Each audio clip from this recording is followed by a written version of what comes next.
naman ang mga tao na hindi naman masyado mabait, medyo lang. So, half-half lang ba? So, sabi ng Sabtamos ang isang bata, sabi niya, Father, sabi ng Panginoong Diyos sa itong tao, I'll see you soon. So, I'll see you soon. So, mga kapatid, so, let us also think of a way of today that is, we are celebrating on not 32nd Sunday in the year C, we are really celebrating on the feast of the Lateran Basilica. Ito mga kapatid, bigyan natin ng liwanag. Ano ba ito talaga ng Lateran Basilica? Is not St. Peter's Square, no, ng Vatican is the home cathedral ng Santo Papa. The Cathedral of Santo Papa is the Lateran, St. John the Lateran.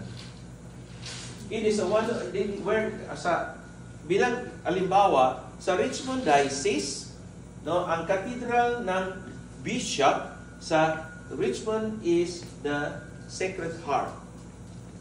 Halimbawa, sa Manila, ito mas buti pa ito, liwanag pa ito eh.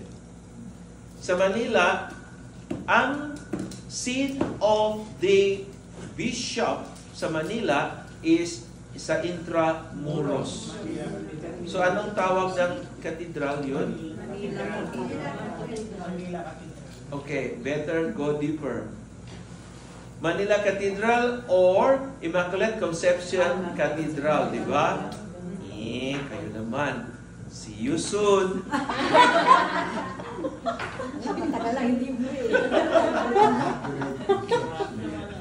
Di ba? So, tapos kung makita ninyo, halimbawa sa St. John the Lateran, I will speak with you a bit further on this matter because today, we celebrate on this dedication of St. John the Lateran is donated by the Lateran family in honor of St. John the Baptist.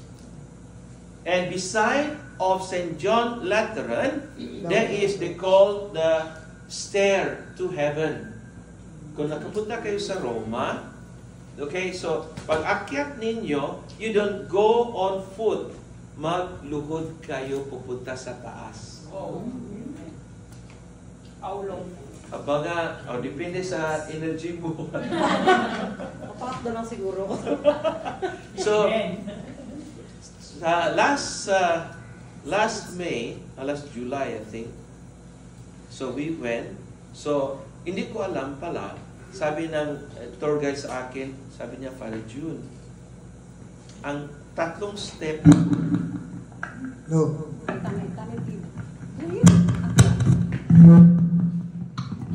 Yan na lang. Okay ba? Oh, saan mas maganda? Siguro mas kasi malapit to sa akin eh. Hindi ba? Wala na, tapos na yung sharing ko. Testing 1. Okay. Jesus, we love you.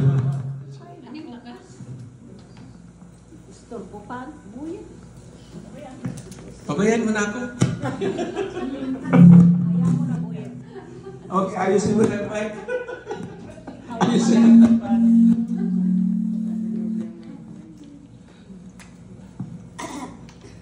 Okay ka lang. Naubos na ang time sa Ito ba? Yun. Testing 1. Testing 2. Wala eh. Ay, okay na lang. Marinig na ba eh?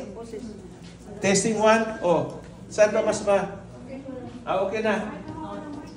Oh, malinaw naman. Oh, malakas ang voices ko. Sige ho. Alright. Saan ba ko na? Sa Rome. Ini sa Romblon ha? Sa Rome. Sa Rome. Tapos sabi niya, Father, the first step, ito ang kinuha sa maawas ang dugo ni Kristo. So first, and then the center of that, there's also a glass. Makita mo ang dugo ni Kristo. Sabi ko, wow. Alright. This is the second time na realize ko talaga, ano ba ibig sabihin ng mga bagay ito? Ito talaga, mga kapatid, nagbigay lang liwanag, ang dugo ni Kristo is cleansing our sin. Amen. So, as we come to celebrate on the dedication of St. John the Lutheran, remind us of the deep significance of the temple. Diba, tayo, mga kapatid, no, bilang isang Katoliko, whenever you enter the Catholic Church, anong ginagawa natin?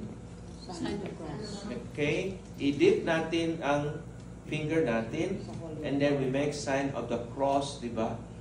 What do the significance of it? It is to remind ourselves to live a life with the Holy Trinity. Majesty. Father, Son, Holy Spirit. So, huwag kayong mahiya, huwag kayong matakot. When you enter the Holy Catholic Church, dip your finger, remembering of the mercy of God is upon you. And then, you make sign of the cross. Panginoong Diyos, salamat sa biyaya ang pananampalataya bigyan mo sa akin. Amen. Para at least, ano category ang ibig sabihin yun? It is also remind us not just a physical edifice, but it is a sign of God's presence among us. So ito ang reading dapat natin naliwanag sa atin lahat. And then, in the city of Rome, there is thousands and hundreds of churches. There is a special one, and they call it St. John Lutheran. This is the local church where the Pope, sino Pope natin? Pope Leo XIV. Sino siya? Pope. Diba? Amerikano siya. So, it is to show the majesty of God happen every day, everywhere. So, mga kapatid, dapat buhayin natin ang pananampalataya natin kahit na paminsan-minsan na feel natin saan ba ang Diyos sa buhay ko ito. Paminsan-minsan sabi nyo, lecheng buhay ito. Diba? Maging leche, sana mag-leche plan na lang.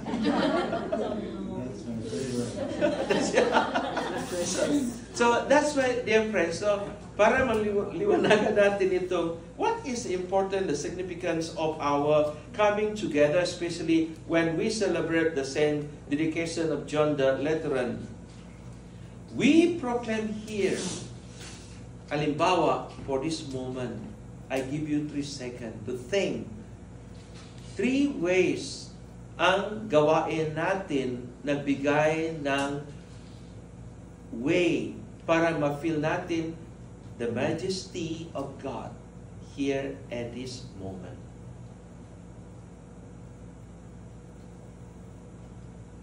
Una, sa praise and worship. Kung sabay tayo, kahit na paminsan-minsan, hindi ako marunong kumanta, Father, kasi ang voice ko, kahit upo ko nga, suntinado eh. What more to say? To sing, to carry the tune. Diba? I just present here. Pero kung subukan ninyo, sumaawit kayo, sasabayan ninyo, kahit na suntinado, whatsoever, suntinado ba yun? Whatever it is, diba? Because God gave that voice to you. Amen. Hindi sa iba. O, kung sa iba, ito, nagmumura na. So, that's precisely, mga kapatid, una-una, to praise and worship, mga voices natin, ibigay sa Panginoon Diyos, para at least, every in and out of Saturday, Unang practice, siguro, out of tune. Pangalawang practice, dandun pa rin, out of tune.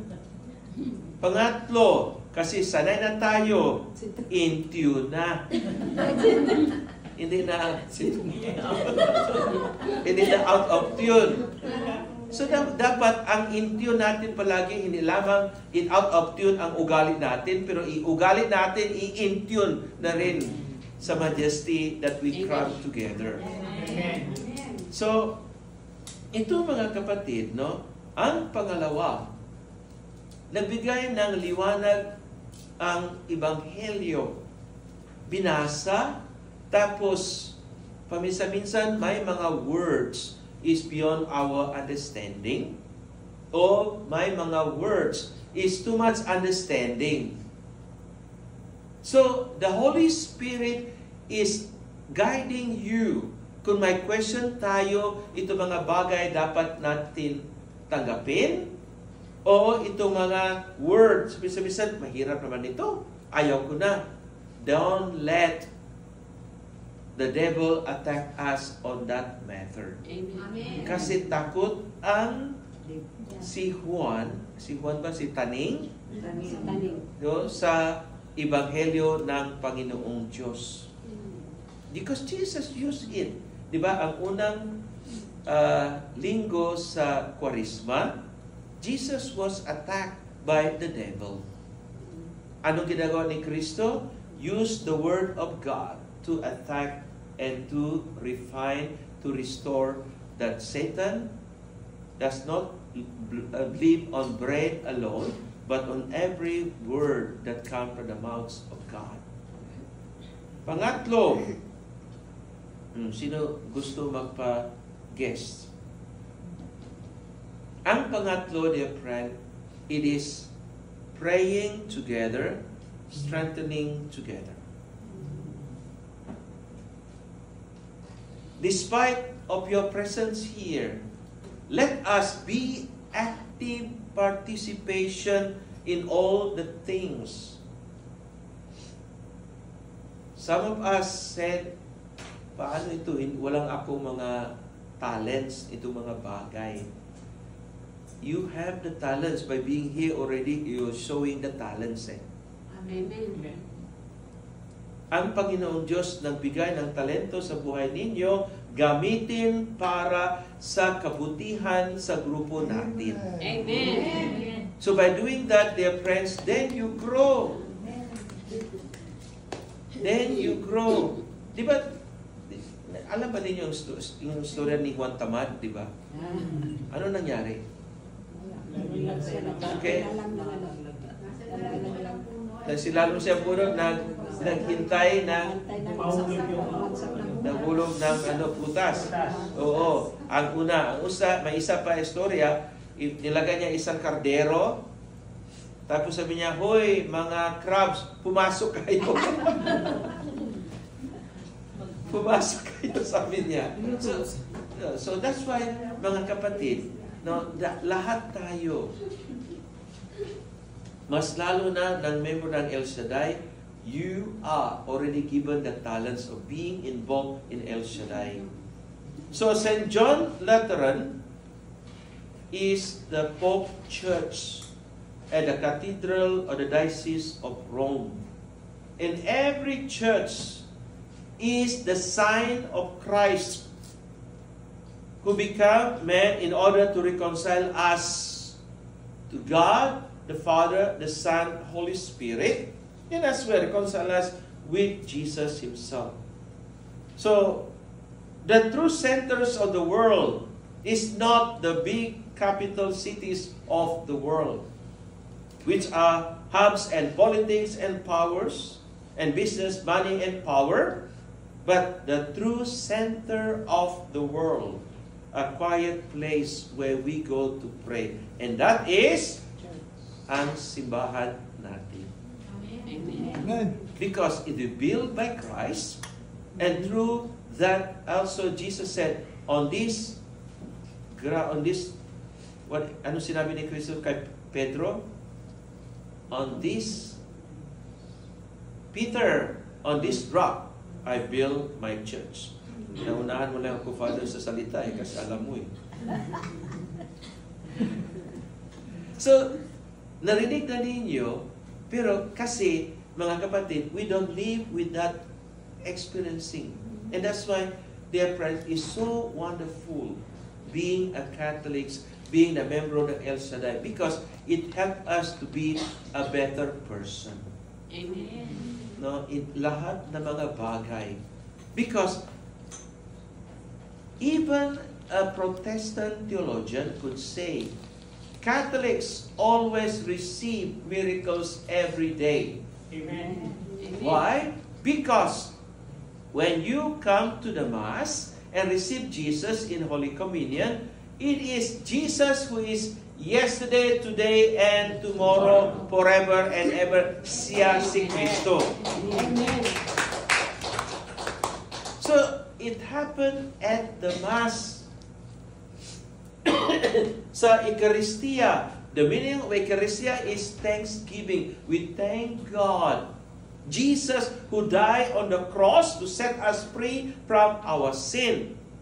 So, mga kapatid, St. John Lateran, being the Church of Rome, fulfills an excellent way of these qualities of the Church as indeed the spiritual home of the people. Ano ba ang makita natin sa simbahan ng Katoliko? Ang una-una, makita natin isang ilaw, di ba? So, it's close to the altar. Ano ba yun? Tabernacle lamp. Ditawag. Bakit ba tabernacle? Ang consecrated host, Kristo, nandun nilagay. May kaibigan ng isang pare, taga-Africa. Every bawat oras, he will open the church tabernacle in communion with God. Tapos, binuksan niya ang tabernacle, pinasok niya ang ulo niya. Kasi nandun si Kristo eh. Nandun si Kristo of the consecrated host. Sabi ko, tapos, well, after doing that, I feel refreshed. Tayo mga kapatid, kung ibigay natin ang sobra-sobrang pagkain, ayaw ko kasi hindi siya fresh. So, it is also connection in our daily life. Si Kristo nagbigay ng freshness of our faith. Halimbawa, yung mga kapatid natin kumakanta, umaawit, they feel refreshed after singing the Lord. Kasi binigay nila ang kalakasan nila, ang puso nila, and God repaired it by our singing together. So that is precisely important. All right, let me go to my gospel of today. We see Jesus cleansing the temple, reminding us that we must maintain our hearts and our communities as holy places. Mga kapatid, kung may galit tayo, hindi lamang sa isip, pero kung pumasok sa puso, problema yun. Problema kasi kinakimkim ba yun? Kinakimkim natin itong mga kasalanan o mga sakit, then one day, pumutok yun. Kung pumutok yun, hindi natin ma-handle, no? Ano mangyari? Galit sa sarili, galit sa kapwa. So, yun, depression. Kung pumasok ang depression, patay na. Wala na, depressed na eh. So, paano ibalik natin ang depression, become something wonderful? Majesty again. Amen. Majesty is the Father, Son, Holy Spirit. We give glory to God. Because lahat, mga kapatid, ang sakit sa puso, the symptom is depression, sakit sa puso, paminsan-minsan hindi natin matanggap sino sarili natin. But allow God to cleanse us. And this gospel is challenging us to remove anything that hinders our relationship with God. Bakit puso? Because it is where God dwells. Sa puso natin. Just as He overturned the tables who compromised the sanctity of worship. Ang tanong, am I truly embodying love, compassion, faithfulness in my daily life? And how can I, in our community, effectively invite others to encounter divine through our witness and welcome? Diba? Sa El Shaddai, mga kapatid, we are welcome everybody. So, tulungan natin yung mga may kapansanan in every area. Para at least, kasi tayo mga kapatid is image and likeness of God. Kamukha mo ba ang Panginoong Diyos? Kamukha ko ba ang Panginoong Diyos? Yes. Pero mas mabuti kung ipalalim natin ang pananampalataya natin ng Panginoong Diyos kamukha ko, because God show us mercy. God show us love.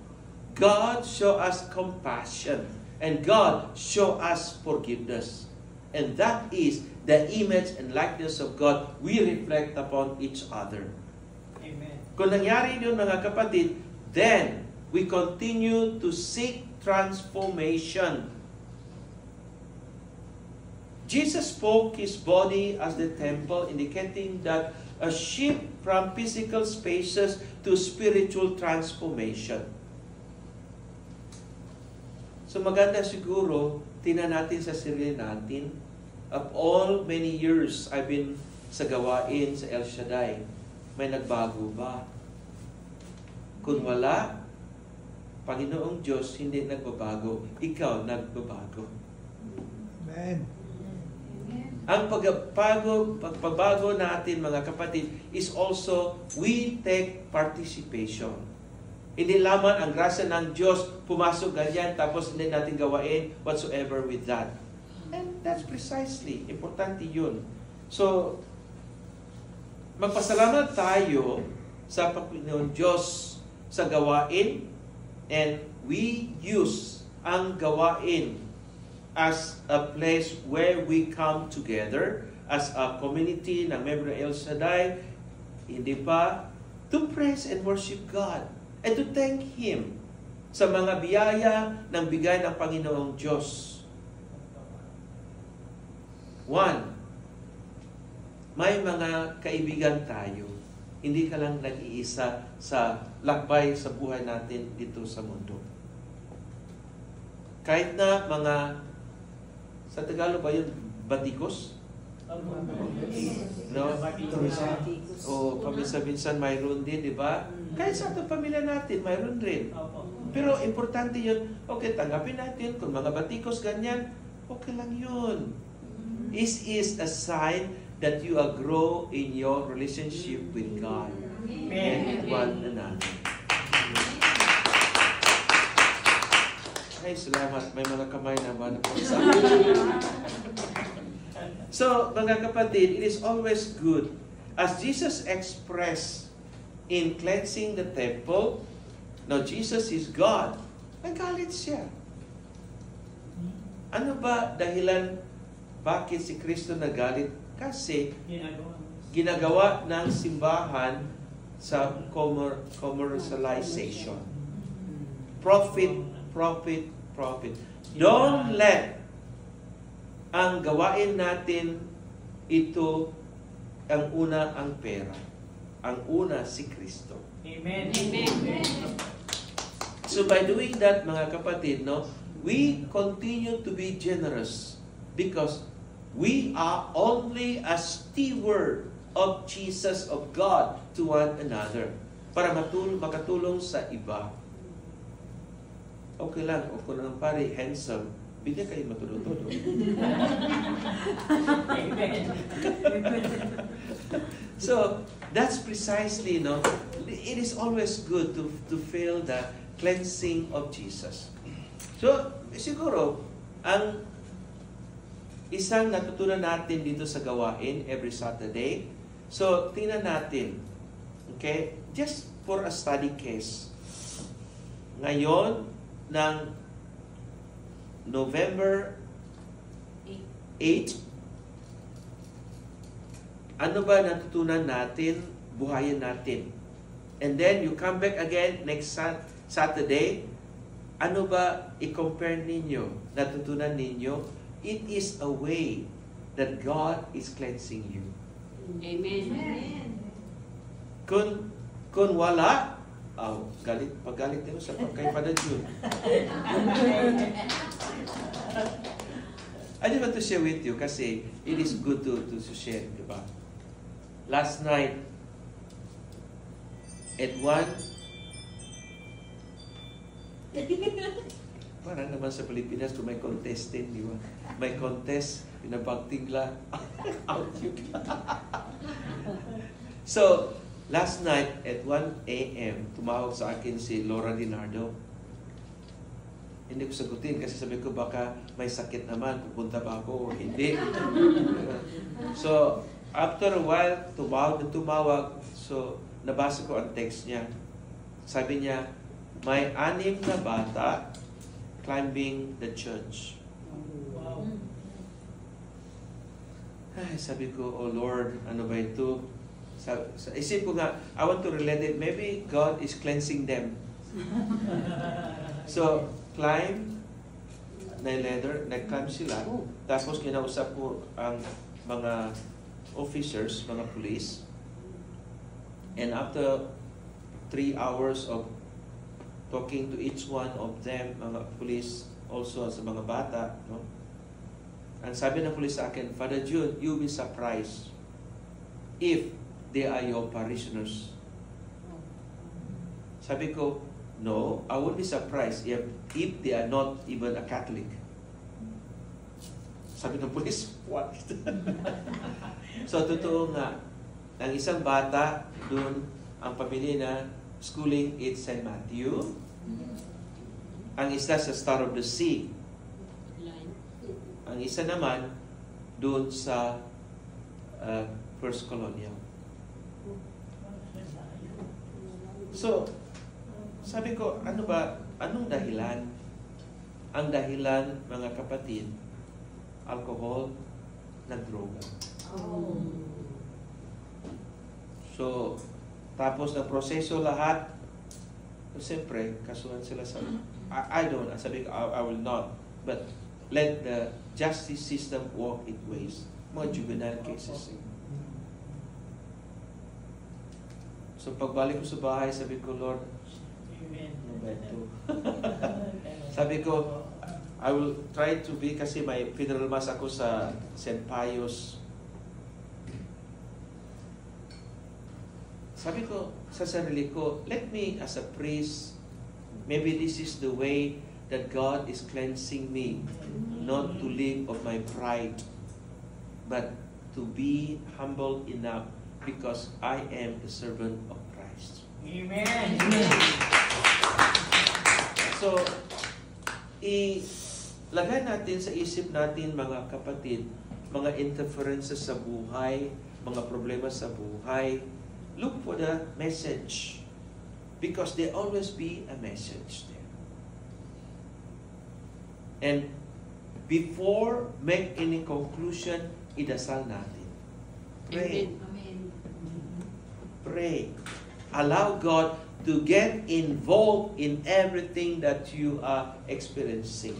Because that's what precisely Jesus continued, diba? And cleansing the people in that area because there was a lot of injustices happening. Pati mga pobre, mga tao hindi na makabigay ng sacrificios kasi minamahal nila ang prices of the pigeon, prices of all this, no? So Jesus expressed righteous anger to defend the sacredness of the place, or the temple of God. Sa atin mga kapatid, it is always good to come to the church, whatever it is. Makita natin mga tabernacle, Jesus is there. The crucifix is, the cross is there. Remind us to the act of Jesus died on the cross to set us free from darkness, power of evil, from help us also in our salvation. Amen. So ito mga kapatid, so justified ginagawa ni Kristo because it relates to injustices or the degradation of spiritual values. So that's why it's always good to put ourselves in every day of life that Jesus is coming not so much on tradition only, but to transformation that take place. Ang itong gawain natin is also a transformation from within and outside as well. Sa mga testimony ninyo, may natutok tayo, may tutunan tayo. Amen. Diba? Sa lahat ng mga bagay, kapit lang.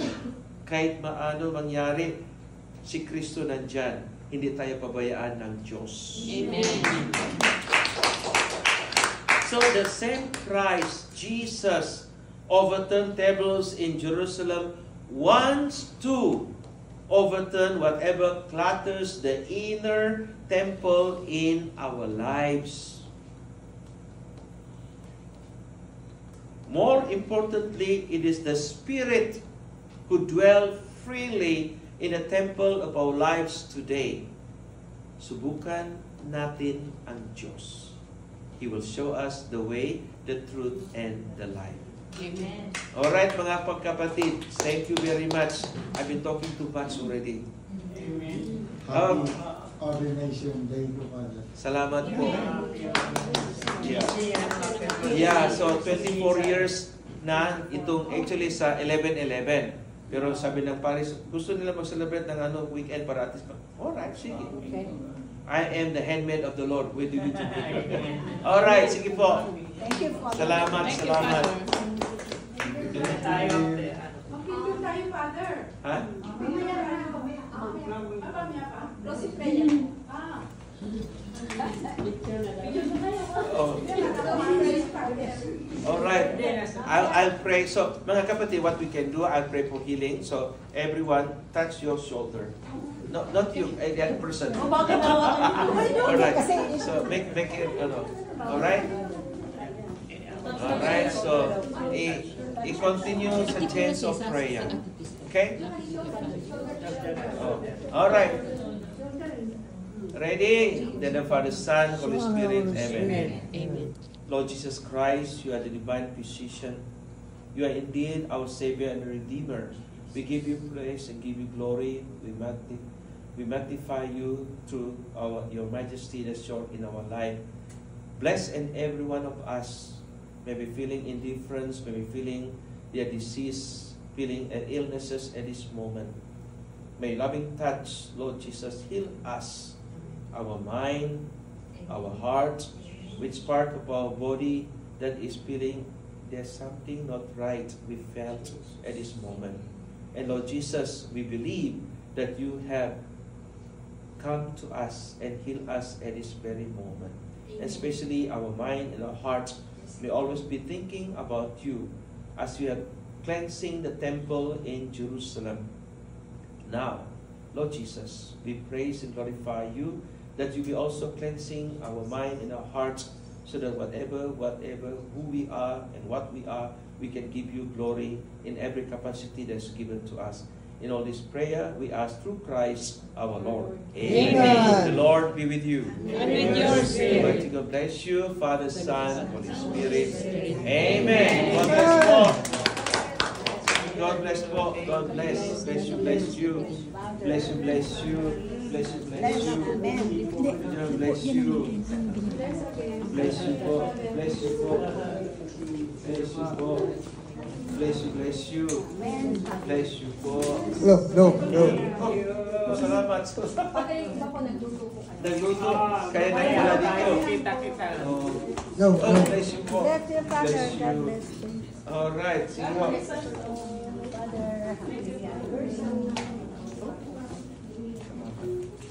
Alright, adios for now. See you po mamaya. Adios for now. No. Maraming panda. Oh, kasi nandito. Oh, sige lang, dito lang. Okay. Oo. Oh. Sige po. Picture tayo, Steph. Dit, Picture, saan na? picture, saan? Dito, mas marami dito. Dito. Pero, dito ang El Shaddai. Oh, dito tayo. Sige nga. Alright, sige nga. Nasaan si Steph? Nasaan si Ar? Ha? Hintayin natin. Si Steph. Si Steph? Saan si Steph? Nag-accounting ng step niya. Nag-accounting ng step niya.